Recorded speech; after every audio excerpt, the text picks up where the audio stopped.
कहानी की शुरुआत होती है एक छोटे पैसेंजर प्लेन से जो अमेरिका की तरफ जा रहा था। उसी दौरान एक यात्री हैरान होकर फ्लाइट अटेंडेंट से पूछता है कि आखिर फ्लाइट का रूट अचानक क्यों बदल दिया गया। फ्लाइट अटेंडेंट उसे समझाती है कि असली रूट पर मौसम बहुत खराब है, इसलिए पायलट ने खुद फैसला लेकर रास्ता बदल दिया है और अब विमान अमेज़न के ऊपर से उड़ान भरेगा। चूंकि इस फ्लाइट में केवल 8 यात्री थे, इसलिए किसी ने इस बात को ज्यादा गंभीरता से नहीं लिया। लेकिन कुछ देर बाद अचानक पूरा विमान जोर जोर से हिलने लगता है। पायलट नोटिस करता है कि अचानक विमान का जीपीएस सिस्टम काम करना बंद कर चुका है, यहाँ तक कि कंट्रोल पैनल भी रिस्पॉन्ड नहीं कर रहा। पायलट तुरंत बेस स्टेशन से संपर्क करने की कोशिश करता है, लेकिन उसकी कोशिश भी नाकाम हो जाती है क्योंकि रेडियो कम्युनिकेशन सिस्टम भी बंद हो चुका था। लेकिन सबसे अजीब बात यह थी कि पायलट को जैसे पहले से अंदाजा था कि कुछ गलत होने वाला है। वो किसी तरह विमान को संभालते हुए अपने फोन से एक आखिरी वीडियो रिकॉर्ड करने लगता है। उस वीडियो में वो कहता है कि इस विमान में ऐसे बड़े बड़े राज्य छिपे हैं जिन्हें देखकर उसे पहले ही शक हो गया था कि कोई बड़ा हादसा हो सकता है।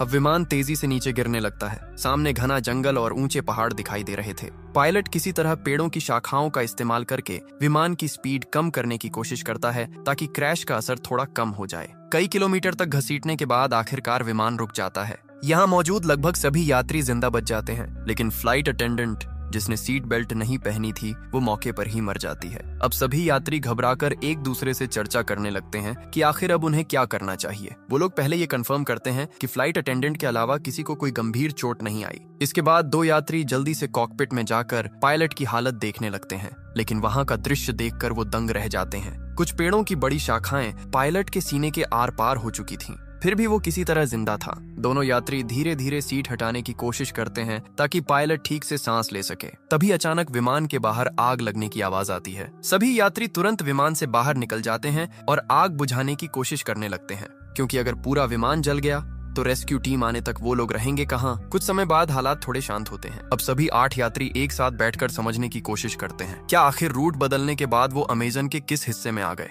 किसी के फोन में कोई सिग्नल नहीं था, मतलब इस घने जंगल में सैटेलाइट फोन के बिना बाहर की दुनिया से संपर्क करना लगभग नामुमकिन था। ये जंगल सैकड़ों मील तक फैला हुआ था, यहाँ से पैदल निकलना भी असंभव जैसा था। सबसे बड़ी समस्या ये थी कि बाहर किसी को ये तक नहीं पता कि उनका विमान यहाँ क्रैश हुआ है, मतलब कोई उन्हें ढूंढने भी नहीं आएगा। तभी यात्रियों में से एक आदमी जिसका नाम जैक था सबका परिचय जानने की बात करता है। वो कहता है कि अगर सब एक दूसरे को समझेंगे तभी मिलकर सही फैसला ले पाएंगे कि आगे क्या करना है। जैक अपना परिचय देते हुए बताता है कि वो एक इंश्योरेंस इन्वेस्टिगेटर है। उसका काम लोगों को इंश्योरेंस फ्रॉड करने से रोकना है। वो अपना एक केस खत्म करके अमेरिका वापस लौट रहा था। इसके बाद दूसरा यात्री अपना नाम केविन बताता है। वो पेशे से एक डॉक्टर था। केविन बताता है कि कई साल डॉक्टर रहने के बाद उसने मेडिकल इक्विपमेंट का बिजनेस शुरू किया है और उसी काम से वो वापस अमेरिका जा रहा था। डॉक्टर केविन पायलट की हालत देखकर समझ जाता है कि उसकी वोकल कॉर्ड डैमेज हो चुकी है, इसलिए वो बोल नहीं पा रहा। लेकिन वही इकलौता इंसान था जो शायद उन्हें यहाँ से बाहर निकाल सकता था, इसलिए उसे हर हाल में बचाना जरूरी था।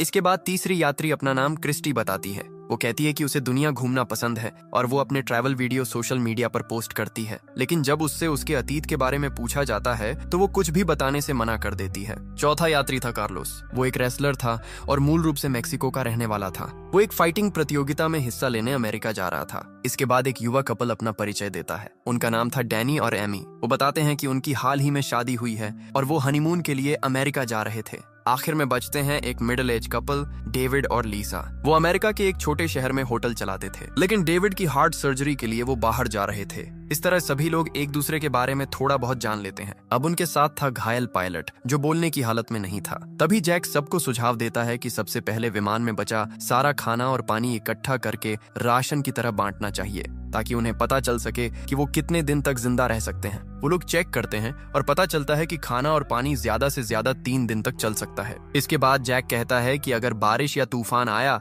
तो उन्हें विमान के अंदर शरण लेनी पड़ सकती है, इसलिए फ्लाइट अटेंडेंट की बॉडी को बाहर कहीं दूर रखना होगा ताकि विमान के अंदर जगह बनी रहे। सभी लोग मिलकर ये छोटे छोटे काम खत्म करते हैं। अब उनके सामने सबसे बड़ा सवाल था यहाँ से बाहर कैसे निकला जाए। अब जैक और बाकी सभी घायल पायलट के पास जाकर उससे पूछते हैं कि क्या विमान में कोई सैटेलाइट फोन मौजूद है जिससे वो बाहर मदद के लिए संपर्क कर सकें। साथ ही वो ये भी जानना चाहते थे कि आखिर विमान अपने असली रूट से हटकर इस जंगल में कैसे आ गया और बिना किसी खराब मौसम के अचानक क्रैश कैसे हो गया। पायलट कुछ बोलने की कोशिश करता है। ऐसा लग रहा था जैसे वो कोई बड़ा राज जानता हो, लेकिन बोल ना पाने की वजह से वो कुछ भी बता नहीं पाता। तभी जैक कहता है कि चूंकि केविन एक डॉक्टर है इसलिए उसे पायलट का इलाज करना चाहिए, लेकिन केविन तुरंत मना कर देता है। वो कहता है कि पायलट को बचाने के लिए सर्जरी करनी पड़ेगी और इस जंगल में उसके पास ना तो सही मेडिकल उपकरण है और ना ही दवाइयां। अगर वो अभी सर्जरी करेगा तो शायद पायलट और जल्दी मर जाएगा। इसलिए सभी फैसला करते हैं कि फिलहाल पायलट के ठीक होने का इंतजार करना ही बेहतर होगा। उधर लीसा विमान से खाना निकालकर सभी में थोड़ा थोड़ा बांट देती है। खाना खाने के बाद सभी लोग उम्मीद करने लगते हैं कि शायद वो यहाँ से बाहर निकल पाएंगे। तभी क्रिस्टी पास के एक ऊंचे पहाड़ की तरफ देखते हुए कहती है कि शायद अगर वो लोग ऊपर चढ़ जाएं तो किसी फोन में सिग्नल आ सकता है, इसलिए उन्हें वहां जाकर कोशिश करनी चाहिए। लेकिन तब तक शाम हो चुकी थी, इसलिए सभी तय करते हैं कि अगली सुबह वो पहाड़ की तरफ जाएंगे। तभी पायलट की हालत अचानक और खराब होने लगती है, यहाँ तक कि केविन जो अब तक कुछ नहीं कर रहा था वो भी समझ जाता है कि अगर कुछ नहीं किया गया तो पायलट वैसे ही मर जाएगा। इसलिए वो रिस्क लेने का फैसला करता है। केविन कहता है कि वो इसी हालत में किसी तरह पायलट की सर्जरी करने की कोशिश करेगा। अब वो बचेगा या नहीं ये उसकी किस्मत पर निर्भर करेगा। केविन की बात मानकर बाकी लोग विमान से जरूरत का सामान ढूंढ कर लाते हैं। वो लोग एक सब्जी काटने वाला चाकू, शराब और बाकी छोटी मोटी चीजें इकट्ठा करते हैं जो सर्जरी में काम आ सकती थीं। अब डॉक्टर केविन बिना एनेस्थीसिया के सर्जरी शुरू करता है। दर्द की वजह से पायलट बुरी तरह तड़पने लगता है, लेकिन सौभाग्य से सर्जरी उम्मीद से बेहतर होती है। सर्जरी खत्म होने के बाद केविन बताता है कि अगर पायलट रात भर आराम करे तो शायद सुबह तक उसकी हालत बेहतर हो जाएगी। लेकिन किसी को अंदाजा नहीं था कि रात में उनके साथ क्या होने वाला है। रात के समय जब सभी लोग बाहर सो रहे थे तभी एक नकाबपोश इंसान चुपके से घायल पायलट के पास आता है। वो उसके मुंह को दबाकर उसकी सांस रोक देता है और कुछ ही सेकंड में पायलट की मौत हो जाती है। अगली सुबह जब सभी उठते हैं तो पायलट की लाश देखकर हैरान रह जाते हैं, क्योंकि पिछली रात सर्जरी के बाद उसकी हालत काफी बेहतर हो चुकी थी और वो तो उन्हें कोई जरूरी बात बताने वाला था। डॉक्टर केविन उसकी जांच करके कहता है कि उसके शरीर में कोई इन्फेक्शन नहीं हुआ था, मतलब उसकी मौत सामान्य तरीके से नहीं हुई। अब सभी लोग चर्चा करने लगते हैं कि रात में किसी को पायलट की निगरानी करनी चाहिए थी, लेकिन अब बहुत देर हो चुकी थी। आखिरकार वो लोग सोचते हैं कि शायद उसकी मौत चोटों की वजह से हुई होगी, इसलिए वो पायलट की बॉडी को भी फ्लाइट अटेंडेंट की बॉडी के पास एक पेड़ के नीचे रख आते हैं, ताकि अगर कभी कोई रेस्क्यू टीम यहाँ पहुंचे तो दोनों की बॉडी उनके परिवार तक पहुंचाई जा सके। लेकिन किसी का ध्यान नहीं जाता कि पायलट की जेब से उसका फोन नीचे गिर चुका था और डैनी चुपचाप वो फोन उठा लेता है। जब एमी उससे इसके बारे में पूछती है तो डैनी उसे किसी को कुछ न बताने के लिए कहता है, क्योंकि अब उसे किसी पर भरोसा नहीं रहा था। इसके बाद डैनी अकेले पायलट की बॉडी के पास जाता है और उसका एक उंगली काट लेता है ताकि फिंगरप्रिंट से फोन अनलॉक किया जा सके।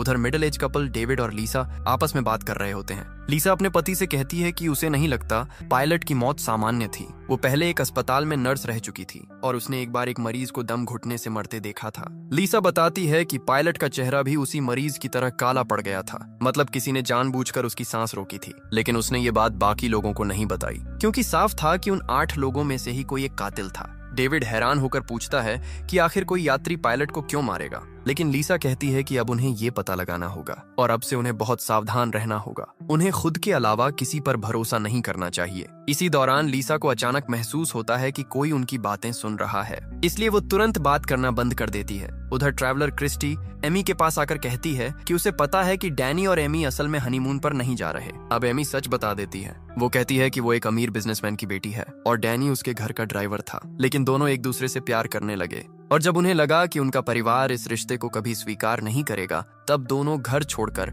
अमेरिका भाग रहे थे। क्रिस्टी समझ जाती है कि उन्होंने बाकी लोगों से झूठ बोला था ताकि कोई उन्हें शक की नजर से न देखे। उधर कार्लोस सबको एक अच्छी खबर देता है। उसे विमान के मलबे में एक जीपीएस डिवाइस मिली थी। वो कहता है कि अगर वो इस डिवाइस को पास के पहाड़ की चोटी तक ले जाकर एक्टिवेट कर दे तो शायद मदद मिल सकती है। उसका सिग्नल बहुत दूर तक जाएगा। साथ ही कार्लोस कहता है कि डिवाइस जितनी खराब हुई है वो उसे अगले दिन तक ठीक कर देगा। ये सुनकर सभी थोड़ी राहत की सांस लेते हैं, क्योंकि आखिरकार उन्हें बाहर निकलने की एक उम्मीद दिखाई देने लगी थी। कार्लोस बताता है कि उसके पिता पहले इलेक्ट्रिशियन थे और उसने उन्हीं से ये सब काम सीखा था, लेकिन वो खुद एक फाइटर बनना चाहता था, इसलिए उसने अपने पिता का काम छोड़ दिया। तभी जैक कहता है कि ठीक है, आज कार्लोस जीपीएस डिवाइस ठीक करेगा और कल सुबह सभी पहाड़ पर चढ़कर उसे एक्टिवेट करेंगे। लेकिन तभी लीसा एक बुरी खबर देती है। वो बताती है कि उनका खाना चोरी हो गया है। हालांकि उन्हें यहाँ फंसे सिर्फ एक दिन हुआ था। जो खाना 3 दिन तक चलना था वो लगभग खत्म हो चुका था। अब जैक और क्रिस्टी तुरंत विमान के अंदर जाकर जांच करने लगते हैं कि आखिर खाना किसने चुराया। उन्हें समझ आ जाता है कि किसी ने जानबूझकर राशन खत्म किया है। इसी दौरान जैक नोटिस करता है कि क्रिस्टी बहुत प्रोफेशनल तरीके से जांच कर रही है। तब वो कहता है कि वो कोई साधारण ट्रैवलर नहीं हो सकती, क्योंकि आम इंसान इस तरह जांच नहीं करता। तब आखिरकार क्रिस्टी सच बताती है। वो असल में एक रिपोर्टर थी जो अलग अलग देशों में जाकर गैंग्स और अपराधियों का पर्दाफाश करती थी। इसीलिए उसने अपने बारे में झूठ बोला था, ताकि अगर यात्रियों में कोई अपराधी हो तो वो उस पर हमला ना करे। मतलब वहाँ मौजूद हर इंसान अपने अतीत के बारे में कुछ न कुछ छिपा रहा था। अब क्योंकि उनके पास खाने और पानी की कमी हो चुकी थी, इसलिए कार्लोस को जीपीएस डिवाइस ठीक करने के लिए छोड़कर बाकी सभी लोग जंगल में खाने और पानी की तलाश में निकल पड़ते हैं। चलते चलते उन्हें रास्ते में नीले रंग के कुछ मशरूम दिखाई देते हैं। क्रिस्टी अपने रिपोर्टिंग अनुभव से तुरंत समझ जाती है कि ये जहरीले मशरूम हैं और इन्हें खाने से कुछ घंटों में इंसान की मौत हो सकती है। वो सभी को चेतावनी देती है कि कोई भी गलती से इन्हें हाथ न लगाए। साथ ही वो ये भी बताती है कि ऐसे मशरूम आमतौर पर गीली जगहों पर उगते हैं,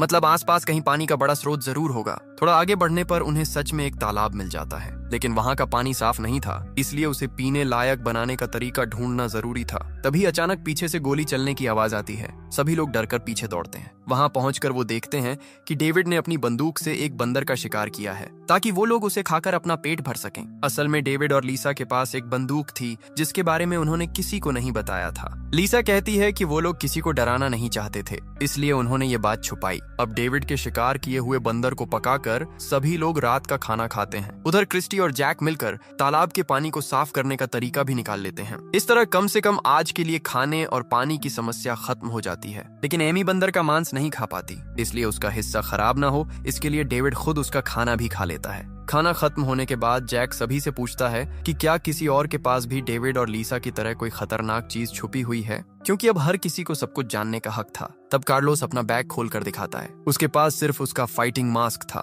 जो उसकी फाइटर पहचान को रिप्रेजेंट करता था। साथ ही वो कहता है कि कल वो लोग जीपीएस डिवाइस के जरिए मदद के लिए सिग्नल भेज देंगे, इसलिए फिलहाल उन्हें एक दूसरे से डरने की जरूरत नहीं है। लेकिन उसी रात जब सभी लोग सो रहे थे, अचानक डेविड की तबीयत खराब होने लगती है और दूर अंधेरे में कोई इंसान छिपकर ये सब देख रहा था। अब वही रहस्यमयी इंसान अपना सैटेलाइट फोन निकालता है और किसी लड़की को कॉल करता है। वो कहता है कि उनका प्लान अब तक पूरी तरह सफल रहा है और वो इसे और तेजी से आगे बढ़ाएगा। मतलब उन यात्रियों में से किसी एक के पास सैटेलाइट फोन मौजूद था, लेकिन उसने जानबूझकर उसे सबसे छुपा रखा था और शायद वही शुरू से ये सब कर रहा था। लेकिन क्यों, ये अभी भी एक बड़ा रहस्य था। अगली सुबह सभी लोग लीसा के रोने की आवाज सुनकर जागते हैं, क्योंकि रात में डेविड की मौत हो चुकी थी। डॉक्टर केविन उसकी जांच करके बताता है कि उसके मुंह से झाग निकल रहा है, मतलब उसे फूड पॉइजनिंग हुई थी और शायद उसे वही जहरीले मशरूम खिलाए गए थे जो उन्होंने पिछले दिन जंगल में देखे थे। ये सुनते ही लीसा गुस्से में आ जाती है। वो सभी पर चिल्लाने लगती है कि उनमें से कोई एक इंसान सबको एक एक करके मार रहा है, लेकिन अब तक किसी को ये समझ नहीं आ रहा था कि आखिर कोई ऐसा क्यों करेगा। इन 8 लोगों में से तो कोई भी एक दूसरे को पहले से जानता तक नहीं था।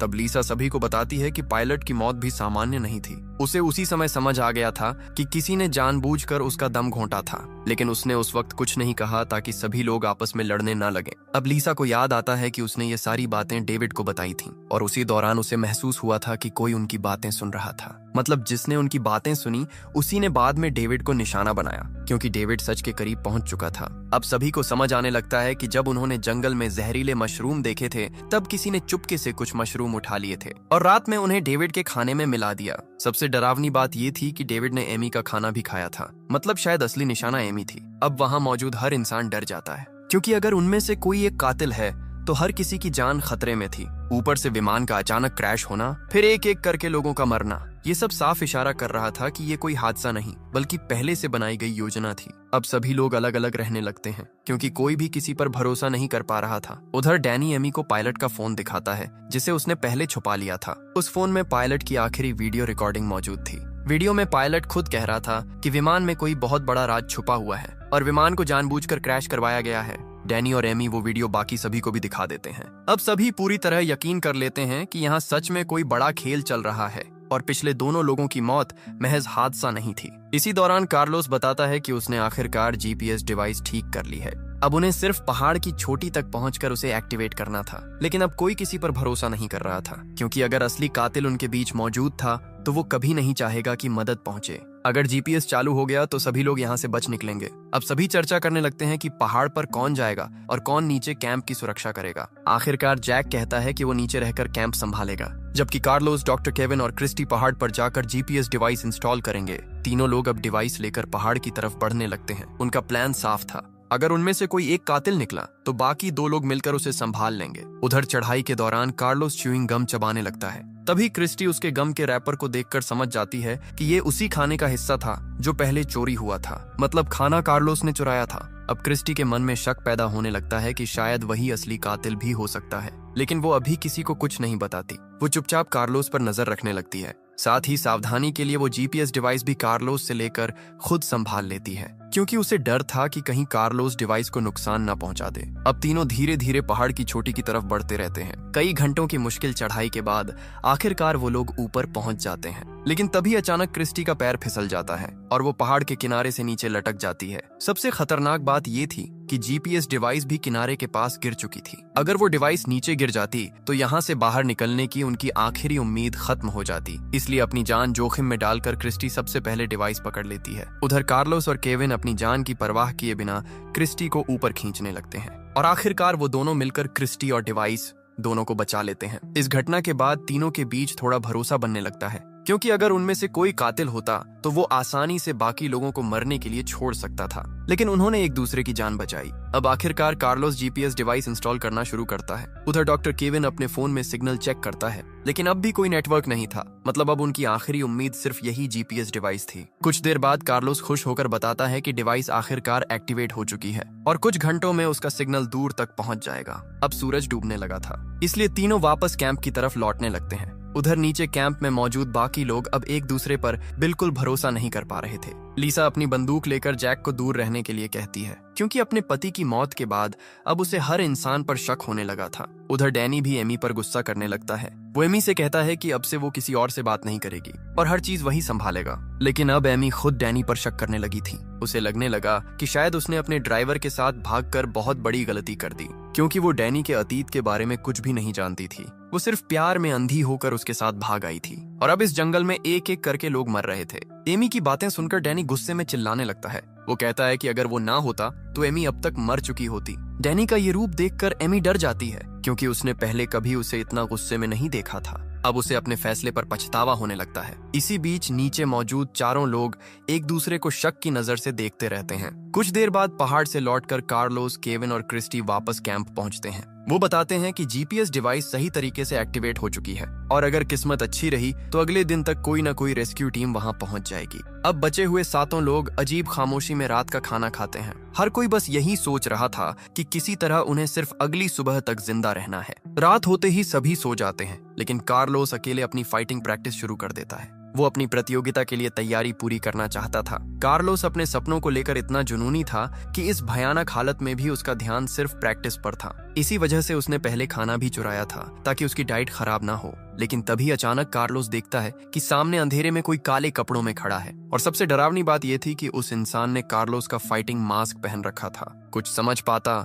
उससे पहले ही वो रहस्यमय इंसान कार्लोस पर चाकू से हमला कर देता है और कुछ ही सेकंड में कार्लोस की हत्या हो जाती है। अगली सुबह जब सभी उठते हैं तो कार्लोस कहीं दिखाई नहीं देता। तब जैक कहता है कि उन्हें अलग अलग होकर उसे ढूंढना चाहिए, लेकिन डॉक्टर केविन याद दिलाता है कि अगर जीपीएस डिवाइस काम कर रही है तो अब तक रेस्क्यू टीम आ जानी चाहिए थी। उन्हें नहीं पता था कि रात में किसी ने चुपके से जीपीएस डिवाइस की वायर काट दी थी, मतलब कोई सिग्नल बाहर जा ही नहीं रहा था। इस सच्चाई से अनजान बाकी लोग जंगल में कार्लोस को ढूंढने निकल पड़ते हैं, लेकिन काफी देर तक खोजने के बाद भी कार्लोस कहीं नहीं मिलता। तब केविन कहता है कि उन्हें दोबारा पहाड़ पर जाकर जीपीएस डिवाइस चेक करनी चाहिए। क्रिस्टी भी उसके साथ जाने को तैयार हो जाती है, क्योंकि अब किसी को अकेले भेजना बहुत खतरनाक था। दोनों पहाड़ की तरफ बढ़ने लगते हैं। रास्ते में अचानक उन्हें आसमान में बहुत सारे पक्षी एक जगह मंडराते दिखाई देते हैं। ये देखकर दोनों समझ जाते हैं कि वहाँ जरूर कुछ हुआ है। इसलिए वो पहाड़ की तरफ जाने के बजाय उसी दिशा में बढ़ने लगते हैं और वहां पहुंचकर उनका दिल दहल जाता है, क्योंकि वहां कार्लोस की लाश पड़ी थी। किसी ने पिछली रात उसकी हत्या करके उसकी बॉडी वहां फेंक दी थी।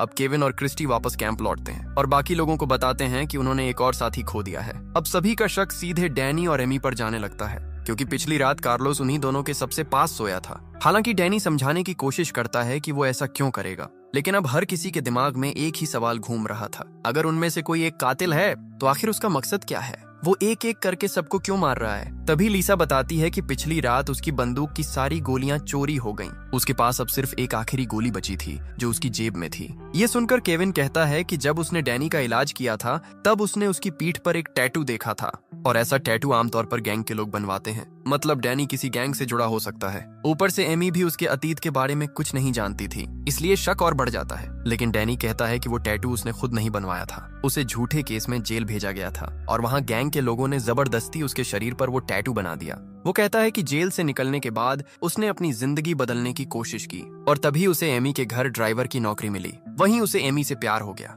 डैनी साफ कहता है कि वो अपराधी नहीं है और वो ये सब नहीं कर रहा। साथ ही वो एमी को ये भी बताता है कि शुरुआत में वो उसके पैसों की तरफ आकर्षित हुआ था, लेकिन बाद में उसे सच में एमी से प्यार हो गया और अब वो उसे बचाने के लिए कुछ भी कर सकता है। इसी दौरान शाम हो जाती है और अचानक जंगल में तेज तूफान और भारी बारिश शुरू हो जाती है। सभी लोग भागकर वापस विमान के अंदर आ जाते हैं, लेकिन तभी उन्हें आखिरकार वो चीज दिखाई देती है जिसकी वजह से शायद ये सब हो रहा था। बारिश के कारण विमान की छत का एक हिस्सा टूट जाता है और वहां से कई बड़े बैग नीचे गिरते हैं। जब जैक छत हटाकर ठीक से देखता है तो सभी दंग रह जाते हैं, क्योंकि उन बैग्स के अंदर सफेद रंग के कई पैकेट भरे हुए थे। सभी तुरंत समझ जाते हैं कि ये ड्रग्स हैं और उनकी कीमत करोड़ों में होगी। अब धीरे धीरे सारी बातें साफ होने लगती हैं। एयरलाइन असल में सामान्य यात्रियों की आड़ में ड्रग्स की तस्करी कर रही थी। शायद इसी वजह से उनकी फ्लाइट टिकट बाकी फ्लाइट से इतनी सस्ती थी। अब डैनी, जिसने पहले गैंग के साथ काम किया था, वो तुरंत पहचान जाता है कि ये बहुत बड़ा ड्रग ऑपरेशन है। उसे समझ आ जाता है कि शायद एयरलाइन का राज किसी तरह लीक हो गया था और इसलिए विमान को जानबूझकर इस जंगल में क्रैश करवाया गया।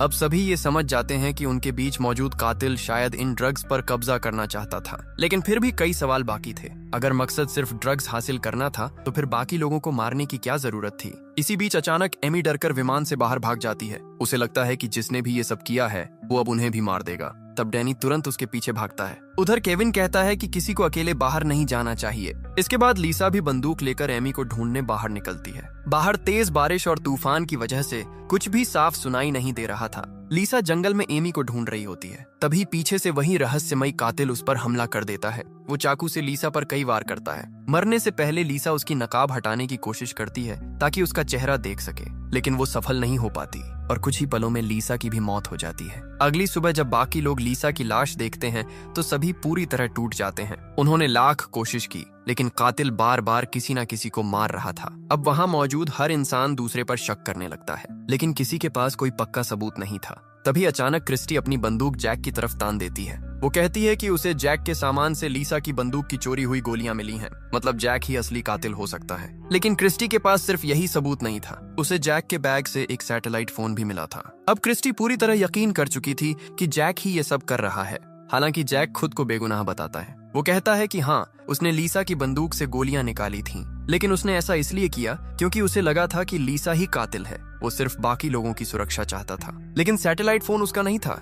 जैक कहता है कि असली कातिल ने ही उसे फंसाने के लिए वो फोन उसके बैग में रखा है। तभी केविन जल्दी से कहता है कि उन्हें उस सैटेलाइट फोन से तुरंत मदद मांगनी चाहिए, लेकिन क्रिस्टी बताती है कि वो पहले ही कोशिश कर चुकी है। फोन में एक पासवर्ड लगा हुआ है और बिना पासवर्ड के वो इस्तेमाल नहीं हो सकता। अब क्योंकि फोन जैक के बैग से मिला था, इसलिए सभी को लगता है कि पासवर्ड सिर्फ जैक को ही पता होगा। लेकिन जैक बार बार कहता है कि फोन उसका नहीं है और उसे कोई पासवर्ड नहीं पता। अब डैनी गुस्से में जैक पर हमला कर देता है, लेकिन केविन उसे रोकते हुए कहता है कि अगर उन्होंने जैक को मार दिया तो फिर फोन कभी अनलॉक नहीं होगा और तब वो लोग यहाँ से बाहर नहीं निकल पाएंगे। इसलिए फिलहाल जैक को जिंदा रखना जरूरी था। इसके बाद वो लोग जैक को बांध देते हैं। अब बचे हुए 4 लोग फैसला करते हैं कि किसी को जैक से सच उगलवाना होगा और आखिरकार ये जिम्मेदारी डॉक्टर केविन को दी जाती है। केविन जैक के पास जाकर एक बार फिर उससे पासवर्ड पूछता है, लेकिन जैक फिर वही कहता है कि उसे कुछ नहीं पता। अब मजबूर होकर केविन उसे टॉर्चर करना शुरू कर देता है। वो उसके नाखून उखाड़ने लगता है। उधर उसी समय क्रिस्टी, डैनी और एमी पहाड़ पर लगे जीपीएस डिवाइस को चेक करने निकलते हैं। वहां पहुंचकर वो लोग देखकर दंग रह जाते हैं, क्योंकि किसी ने जीपीएस डिवाइस की वायर निकाल दी थी। मतलब इतने समय से कोई सिग्नल बाहर जा ही नहीं रहा था। अब क्रिस्टी जल्दी से वायर वापस जोड़ती है और आखिरकार जीपीएस डिवाइस दोबारा चालू हो जाती है। अब उनकी लोकेशन अमेरिका तक पहुंच जाती है, जहां लोग कई दिनों से उस लापता विमान को खोजने की कोशिश कर रहे थे। लेकिन समस्या ये थी कि लोकेशन अमेजन जंगल के उस हिस्से में थी जो अमेरिका की सीमा के बाहर आता था। ऊपर से एयरलाइन भी अमेरिकी रजिस्टर्ड नहीं थी, इसलिए अमेरिकी सेना वहां सीधे नहीं जा सकती थी। इसी दौरान एक सरकारी इन्वेस्टिगेटर जिसका नाम क्लेयर था, एयरलाइन के ऑफिस पहुंचती है। वो कंपनी के खिलाफ जांच शुरू करने का आदेश देती है, क्योंकि उनका एक विमान कई दिनों से गायब था और कंपनी ने इस बारे में किसी को कोई जानकारी नहीं दी थी। लेकिन एयरलाइन की मैनेजर कोरा मुस्कुराते हुए कहती है कि वो आराम से जांच कर सकती है, क्योंकि विमान अमेरिका के बाहर क्रैश हुआ है और वहां सिर्फ मैक्सिकन आर्मी ही जा सकती है। इसी दौरान एक बड़ा खुलासा होता है। वो इन्वेस्टिगेटर क्लेयर असल में जैक की पत्नी थी और जैक एयरलाइन के खिलाफ एक गुप्त मिशन पर गया था। वो इस पूरी ड्रग तस्करी की जांच कर रहा था, इसीलिए क्लेयर अब उसे ढूंढने की कोशिश कर रही थी। इस खुलासे के बाद एक बात साफ हो जाती है, जैक असली कातिल नहीं हो सकता, लेकिन जंगल में मौजूद बाकी लोग अभी भी उसी पर शक कर रहे थे। उधर जंगल में क्रिस्टी अकेले जैक के पास आती है। अब उसे भी लगने लगा था कि शायद जैक को फंसाया जा रहा है। जैक उसे समझाता है कि अगर वो सच में कातिल होता तो वो सिर्फ गोलियां नहीं बल्कि पूरी बंदूक चुरा लेता और फिर बाकी लोगों को आसानी से मार सकता था, लेकिन उसने ऐसा नहीं किया। क्रिस्टी को उसकी बात सही लगती है, इसलिए वो चुपचाप जैक की रस्सियां खोल देती है और उसे वहां से भाग जाने के लिए कहती है, ताकि बाकी लोग उसे दोबारा टॉर्चर ना कर सकें। अगली सुबह जब बाकी लोग देखते हैं कि जैक गायब है तो वो हैरान रह जाते हैं। क्रिस्टी ऐसे व्यवहार करती है जैसे उसे कुछ पता ही ना हो, लेकिन डैनी और एमी डर जाते हैं, क्योंकि अगर जैक सच में कातिल हुआ तो अब वो आजाद था और वो किसी से भी बदला ले सकता था, खास तौर पर केविन से, जिसने पिछली रात उसे बुरी तरह टॉर्चर किया था। अब केविन खुद डरने लगता है। तभी डैनी फैसला करता है कि वो एमी को लेकर बाकी लोगों से अलग हो जाएगा, क्योंकि अब उसे किसी पर भरोसा नहीं था। लेकिन क्रिस्टी उसे समझाने की कोशिश करती है। वो कहती है कि अगर सभी अलग अलग हो गए तो असली कातिल के लिए लोगों को मारना और आसान हो जाएगा। लेकिन डैनी कहता है कि इतने दिनों तक साथ रहने के बावजूद उनके कई साथी मर चुके हैं, इसलिए अब अलग होना ही बेहतर है। उधर जैक भी कैंप से दूर जाकर अकेले रहने के लिए कोई सुरक्षित जगह ढूंढने लगता है, क्योंकि अब सिर्फ क्रिस्टी को छोड़कर बाकी सभी उसे कातिल मान रहे थे। इसी बीच डैनी एमी को भरोसा दिलाता है कि वो उसे कुछ नहीं होने देगा। वो कहते हैं कि अब जीपीएस डिवाइस चालू हो चुकी है और जल्द ही रेस्क्यू टीम वहां पहुंच जाएगी। और सच में ऐसा ही होता है। मैक्सिकन आर्मी को आखिरकार उनका सिग्नल मिल जाता है। अब सेना की एक टीम हेलीकॉप्टर लेकर अमेजन जंगल की तरफ रवाना हो जाती है। उधर जंगल में डैनी और एमी एक साथ बैठे हुए थे, जबकि बाकी लोग अलग अलग दिशाओं में चले गए थे। तभी अचानक पूरे जंगल में कई गोलियों की आवाज गूंजती है। ये आवाज सुनकर बाकी सभी लोग तेजी से वापस कैंप की तरफ दौड़ते हैं, लेकिन वहां पहुंचकर उनके होश उड़ जाते हैं, क्योंकि डैनी और एमी दोनों जमीन पर पड़े थे। किसी ने पीछे से गोली मारकर दोनों की हत्या कर दी थी। अब जंगल में सिर्फ 3 लोग बचे थे, क्रिस्टी, डॉक्टर केविन और जैक। तीनों एक दूसरे को शक भरी नजरों से देखने लगते हैं, क्योंकि अब साफ था कि असली कातिल इन्हीं 3 लोगों में से कोई एक है, वही इंसान जिसने शुरू से एक एक करके सबको मारा। उधर दूसरी तरफ सेना का हेलीकॉप्टर भी धीरे धीरे उसी लोकेशन की तरफ बढ़ रहा था। आगे की कहानी में और भी बड़े ट्विस्ट सामने आएंगे, जहां पता चलेगा कि असली कातिल कौन है और आखिर इस पूरे प्लेन क्रैश के पीछे असली मास्टरमाइंड कौन था। बाकी कहानी देखेंगे अगले पार्ट में।